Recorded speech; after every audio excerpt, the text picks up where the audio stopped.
Macaulay the PH, your pageant lover channel. Mag-subscribe ka na!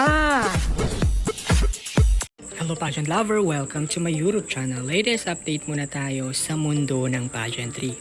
Ito na nga ang latest update sa pambato ng Pilipinas na si Bea Milan Windorski na kung saan ay kinukumpara ngayon ng mga Latina pageant fans sa kanilang pambato na si Miss Venezuela na si Clara, na kung saan ay majority sa kanila ay mas pinapaboran at gusto si Bea Milan Windorski, na kung saan ay mas nakikitaan nila ng star power, charisma at spark na may uwi ang Miss Universe 2026 crown na gaganapin sa bansang Puerto Rico.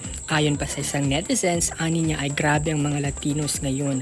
Pinagkukumpare kung sino mas better, Clara or Bea. And yes, majority gusto kay Bea. Feel ko na lakas ng Philippines sa Miss Universe. Kaya ito ang mga komento ng mga netizens na kung saan ay talagang nalalakasan sila, nakikitaan nila ng pangmalakasan at malaki ang chance ng pambato ng Pilipinas na si Bea Milan Windorski sa Miss Universe 2026.